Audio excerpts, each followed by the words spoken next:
Είναι πολύ όμορφο το γεγονός ότι εμείς οι εθνικιστές θα απευθυνθούμε για πρώτη φορά προς τον ελληνικό λαό από την τηλεόραση μέσα από την αίθουσα του Ζαπίου. Για να σας πούμε με την ευκαιρία αυτή ότι το Ζάπιο το έφτιαξε ένας μεγάλος ευεργέτης, ο Ευάγγελος Ζάπας. Ο άνθρωπος που κατήγεται από τη Βόρειο Ήπειρο. Ο άνθρωπος που διέθεσε την περιουσία του για την Ελλάδα και που σήμερα δεν έχει την ικανοποίηση εκεί ψηλά από που βρίσκεται να βλέπει τα χώματά του ελεύθερα. Εμείς οι εθνικιστές ζητάμε να εκπροσωπηθούμε στο Ευρωπαϊκό Κοινοβούλιο για να υπερασπίσουμε τα εθνικά συμφέροντα, για να διαφωτίσουμε τους Ευρωπαίους και τον ελληνισμό ότι υπάρχουν σκλάβοι αδελφοί στη Βόρειο Ήπειρο, άνθρωποι που υποφέρουν στην Κύπρο, στην Ήμβρο, στη Δένεδο και στην Κωνσταντινούπολη. Τα λίγα λεφτά που έχουμε μπροστά μας θα προσπαθήσουμε να σας μιλήσουμε για την απειλή που συγκροτεί για τη χώρα μας το 1992 και για την πρόκληση που λέγεται ΕΟΚ. Θα έπρεπε κανονικά σαν εθνικιστές να σας μιλήσουμε για την πολιτιστική απειλή, για την πολιτιστική ύπνωση, για την απώλεια δικαιωμάτων εθνικής κυριαρχίας, για την οικονομική εξάρτηση. Αυτά όμως είναι τόσα πολλά και θα είναι δύσκολο να επιχειρηματολογήσουμε στα λίγα λεπτά.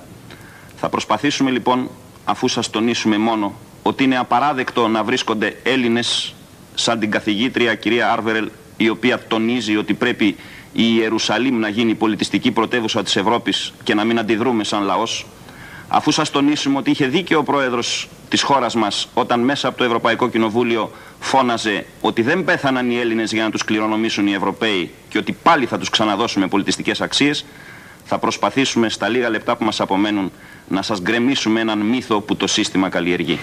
Τον μύθο ότι η Ελλάδα είναι μια φτωχή χώρα, ότι είναι υψωροκόστενα. Ότι είμαστε εξαρτήματα και εξαρτώμενοι από την ευεργετική διάθεση των Ευρωπαίων της ΕΟΚ. Αυτόν τον μύθο με επιχειρήματα, στοιχεία και αριθμούς θα σας τον γκρεμίσει σήμερα ο Σωτήρης Σοφιανόπουλος, συνυποψήφιός μου στο ψηφοδέλτιο του ενιαίου εθνικιστικού κινήματος. Κυρίες και κύριοι, οι θέσεις του παλαιοκομματισμού ως προς την κοινή αγορά είναι θέσεις φτωχού συγγενούς έναντι των πλουσίων της λυπής Ευρώπης. Εμείς θα αποδείξουμε δια της λογικής και των αριθμών, που είναι τα θεμέλια του ελληνισμού σαν κοσμοθεωρία, ότι κάθε άλλο παρά μικρή και φτωχή είναι η Ελλάδα, και θα σας ζητήσουμε να στείλετε έναν εθνικιστή στο Ευρωκοινοβούλιο για να υπερασπίσει δυναμικά και υπερήφανα τα δικά σας και εθνικά μας συμφέροντα και όχι τα κομματικά του.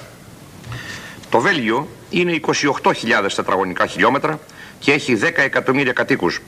Η Ολλανδία είναι 38.000 και έχει 14 εκατομμύρια κατοίκους. Άρα Βέλγιο συν Ολλανδία 66, δηλαδή όσο η μισή Ελλάδα. Θα έπρεπε λοιπόν κατά αναλογία η πατρίδα μας να έχει 48 εκατομμύρια κατοίκους. Η Δυτική Γερμανία είναι κάτι λιγότερο από 2 φορές η Ελλάδα, με 65 εκατομμύρια κατοίκους. Εάν η Ελλάδα είχε το μέσο πληθυσμό της κοινής αγοράς, θα έπρεπε να είμαστε 31 εκατομμύρια οι Έλληνες. Άρα μικρή δεν είναι η Ελλάδα. Επί δεκαετίες μας εδίδαξαν στα σχολεία ότι η χώρα μας είναι φτωχή εκ φύσεως. Για να μεγαλώνει κομπλεξικό το παιδί, ότι εδώ τίποτα δεν γίνεται και να πρέπει να μεταναστεύει εύκολα. Η πραγματικότητα όμως λέει ότι δεν υπάρχει καμία πλουτοπαραγωγική ικανότητα στην κοινή αγορά που να μην έχει η Ελλάδα. Ενώ υπάρχουν πλήστες πλουτοπαραγωγικές δυνατότητες στον τόπο μας που δεν έχει η κοινή αγορά. Παραδείγματος χάρη, αλουμίνιο, τσιμέντα, στόκος, βαριτίνη, αμίαντος, χρώμιο, νικέλιο, χαλκός, δίπυρος μαγνησία, λευκόλιθη, λιγνίτες, 50 εκατομμύρια τόνους παράγουμε αξίας άνω του 1,5 δισεκατομμυρίου δολαρίων. Μάρμαρα που η Ιταλία δεν έχει ούτε τον 1/100 των μαρμάρων της Ελλάδος. Αλάτι που φτάσαμε δυστυχώς να εισάγουμε παρόλα τα 15.500 χιλιόμετρα παραλίες όσες δεν έχει όλη η Ευρώπη.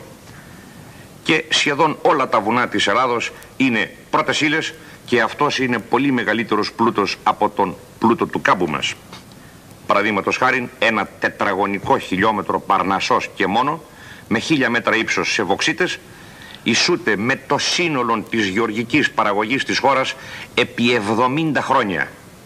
Και αυτό τον τεράστιο φυσικό πλούτο δυστυχώς τον χαρίσαμε στους ξένους και τους πληρώνουμε και από πάνω να τον πάρουν να φύγουν. Αλλά και γεωργικός δεν υστερούμε. Σκεφτείτε ότι ολόκληρο το Βέλγιο χωράει μέσα στη Θεσσαλία. Άρα είναι ψέμα ότι επειδή δεν έχουμε κάμπους είμαστε φτωχοί. Και οι κάμποι της Θράκης της Μακεδονίας, της Δυτικής Ελλάδος, της Πελοποννήσου, της Κρήτης, τι είναι? Δεν είναι κάμπη αυτή? Μεγάλη λοιπόν η χώρα μας και πλουσία. Ο Μέγας Αλέξανδρος έβγαλε άνω των 400 τόνων χρυσού και πάνω από 10.000 τόνους άργυρο, άνευ των οποίων δεν ήταν δυνατή η Αλεξανδρινή εκστρατεία. Και δεν είχαν αρχίσει καν να εκμεταλλεύονται το χρυσό και τον άργυρο οι αρχαίοι από τη Μακεδονία. Και τι έκανε το παλαιοκομματικό καθεστώς με όλο αυτό τον πλούτο μεταπολεμικός?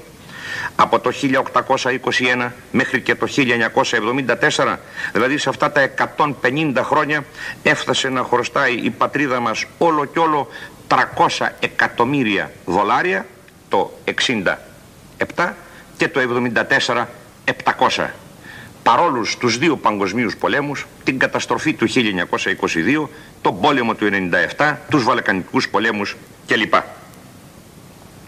Και σήμερα χρωστούμε 30 δισεκατομμύρια δολάρια. Εάν δε αυτά τα κάνουμε σε δραχμές, τα 700 εκατομμύρια δολάρια που χρωστούσαμε το 1974 προς 30 το δολάριο μας δίνει 21 δισεκατομμύρια δραχμές, και τα 30 δισεκατομμύρια δολάρια που χρωστάμε σήμερα προς 170 το δολάριο μας κάνει 3.740 δισεκατομμύρια. Τα χρόνια δηλαδή της κοινής αγοράς. Αλλά δεν είναι μόνον αυτό. Είμαστε 10 εκατομμύρια οι Έλληνες και προς 500 δραχμές για φαγητό ανά άτομο ημερησίως μας δίνει 5 δισεκατομμύρια την ημέρα. Και επί 365 ημέρες το χρόνο μας κάνει ένα 3.825 δισεκατομμύρια. Το ακαθάριστο εθνικό προϊόν είναι 8 τρισεκατομμύρια. Δηλαδή 25% του συνόλου της χώρας είναι τι θα φάμε. Και ρωτώ εγώ, το παλαιοκομματικό κατεστημένο της χώρας, έχει η Ελλάδα σήμερα να φάει? Κατάφεραν να ταΐσουν τον ελληνικό λαό?